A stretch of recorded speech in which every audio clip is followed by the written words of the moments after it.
Right, so today we're going to be talking about understanding percent at the most basic level. If we have any fraction or decimal, we can change it to a percent, but the important thing to know is that percent means that it means parts per 100. So out of 100, how many parts of that whole?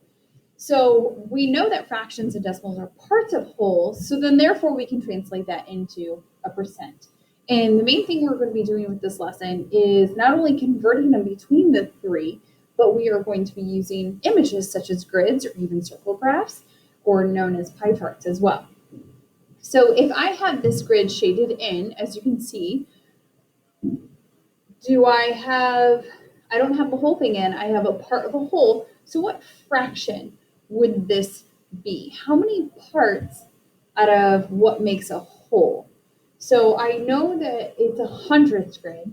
So I have 100 as my denominator. How many parts do I have shaded in, do you think? You should have said that I have 50.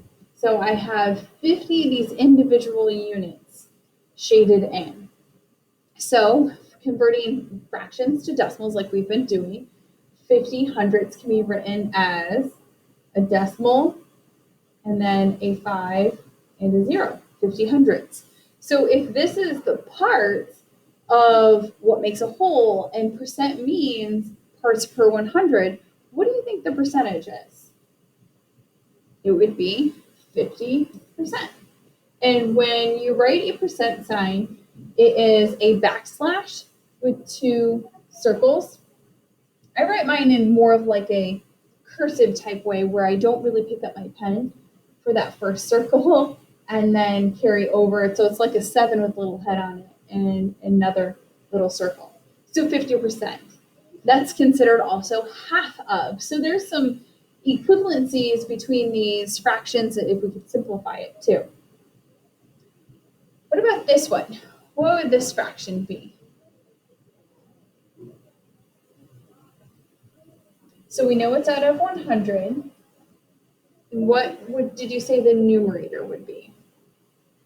How many parts out of the whole? Yeah, it would be 5. So seeing the difference that this had 50, this has 5, very different values visually that we can see. So how would you write that as a decimal? So I would have a decimal, and then this first place value is what? Yeah, the tenths place. So you don't have a tenth, so you would need a 0, and then 5 would be in the hundredths place. So what percentage is this? Yeah, it would just be 5%. So 5% versus 50%, we can write this as an inequality statement, usually that 50% is greater than 5%. So not wanting to confuse the two. Let's take a look at this as a situational thing with a paper chain. So if 35% of the links of the chain are green, we can shade in the model to show 35%. So remembering that we have rods and we have units, how many rods would I shade in? We have 30. So I'm going to shade in 30 rods. They're like 30 of those columns. And then, so that's only 30. And then how many more do I need to shade in? Do I need to shade in rods or unit cubes to complete this 35%? I need to shade in 5. So there's 4, and then there's 5. So if the chain has 100 links, how many of the links are green? So 35% of them are green. How many links does that actually equal? You should have said 35. And then always label, because we're working with percents and we're now talking about an actual item. It's not 35%, they're asking how many links. So it should be links filled in there. What fraction can you write for the model that is shaded? So how would you write this one as a fraction? It would be 35 over 100 because it's 35 out of 100. Percent meaning out of 100. So what if some of the links were blue? So we have green. What if some of them were blue? It's asking, can 75% of the rest of the links be blue? What do you think? Yes or no? So it wants us to explain, well, if we already have 35, right? And we know that it has to equal 100 for it to be the whole out of all of our links. If I added the 75 that they're talking about, would this equal 100? No.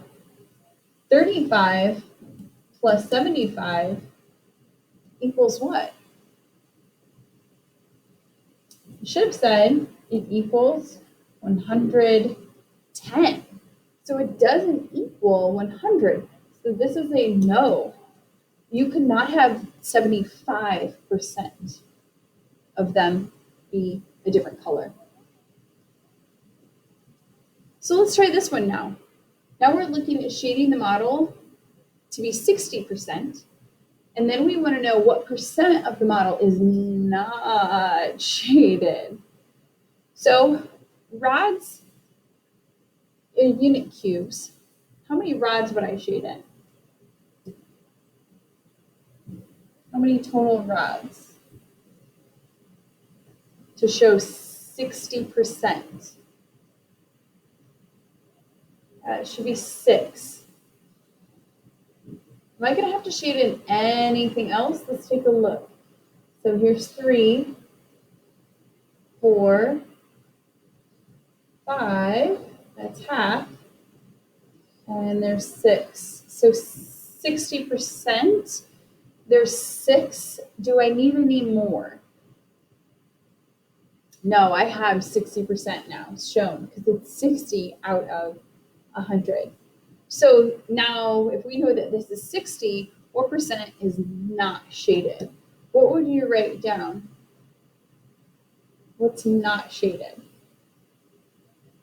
Should have said 40. And then let's use that percent sign to show that what we're talking about is percentage. So that 40% to finish that whole. So let's continue. And at home, you have a paper, if you're here in school on Monday, that we are now going to fill in the fraction, decimal, and percent of each of these. So I'm going to give you a second to tell me, what do you think the fraction of the shaded amount is? Should have said a couple different options, actually. You have 50 over 100. Could I do something that is this equivalent, but it's over 10? It would be 5/10. You could even do another equivalency, which is a half, right? 1, 2, 3, 4, 5. So 5/10, or it's half of the whole. How would you rate the decimal? Go ahead and type it in. You'd have a decimal of 5 and a 0. You could also put just the decimal in the 5 too. So how do you write this as a percent? That would be 50%. Go ahead and try this next one. So this time I have the fraction written for you, no shading, no decimal, and no percent. So with this fraction, I'm going to try to make it a decimal first. So if we know that parts of this whole were leading up to percentages, what would it have to equal? What would that whole be? Percent means per 100. So we can make an equivalent fraction like we practiced already, that 4 times what gives us that 100? Yeah, 25. So I have to do that to the numerator as well. And so I am actually looking at a fraction of 25 over 100. We can use a fourth because it's a simpler way of thinking. I can visualize 1 out of 4 pieces. But 25 out of 100 categorizes it very large. So if we can simplify it, sometimes when we're talking about taking pricing, like it's a fourth of the price, or it's a half off, we're using that smaller fraction because it's easier to use in real world situations. But for us to put this into decimal form and into percentage, we have to realize that's 25 out of 100.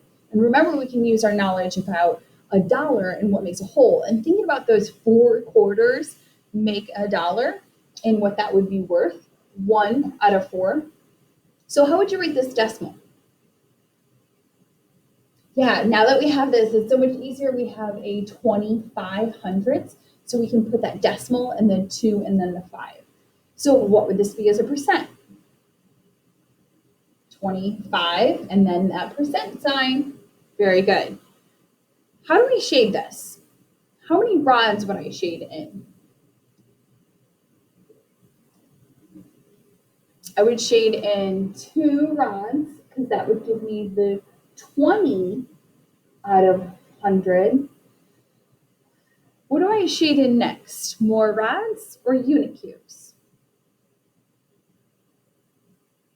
Yeah, I would shade in 5 more unit cubes to get that 25. So there's 4, 1 more, 25. I can show 25%.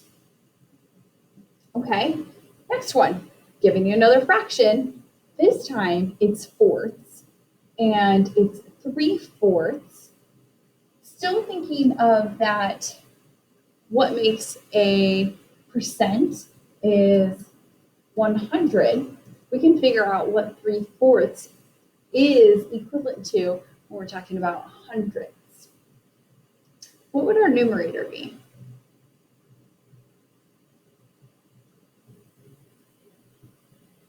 So in this case, we'd multiply by 25, because 25 times 4 is 100. And doing that up here, 2, what do we get? Think of quarters still, 2. 3 out of 4 quarters is worth how much? Of a dollar? 75. Okay? How would you write that as a decimal? Yeah, you'd have a decimal and then a 75. What would that be as a percent then, since we're out of 100 per 100? 75%. Go ahead and do your shading. How would you shade 75%? You would shade in how many rods? Yeah, 70. Well, not 70, 7. We don't have 70 rods. That would be more than 100.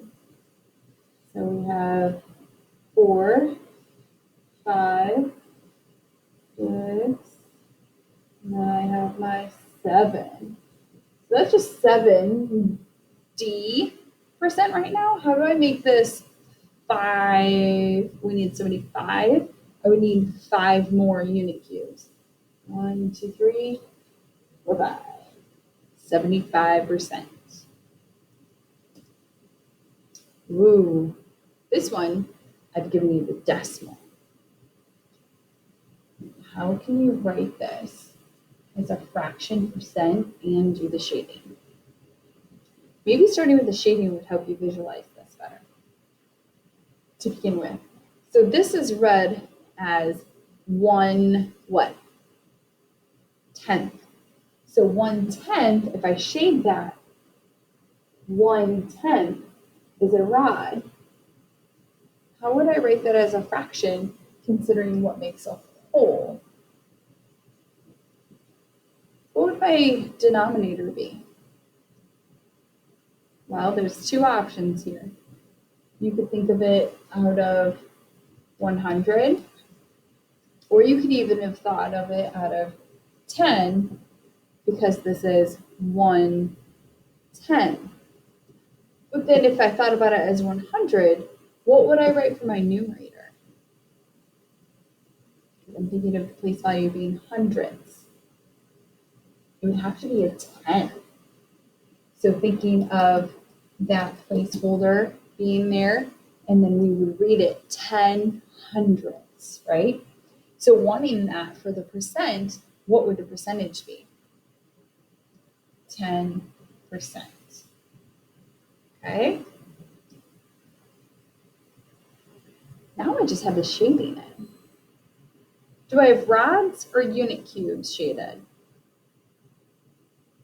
Yeah, just unit cubes. How many?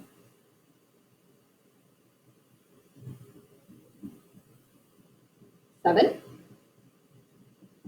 7 unit cubes. So what would you do? Let's start with a fraction. You have 7 out of 100. There's 100 of them. It's a 100th grid. So how would you write this as a decimal? Careful. Where does the 7 go?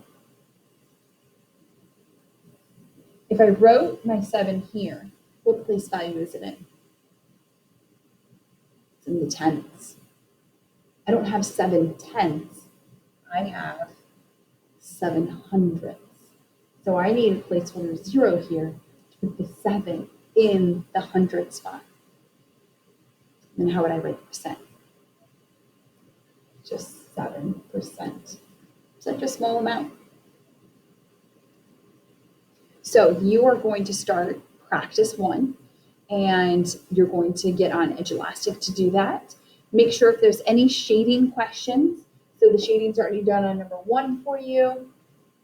Looks like I'm going to have to grade number 3 for you when you're explaining.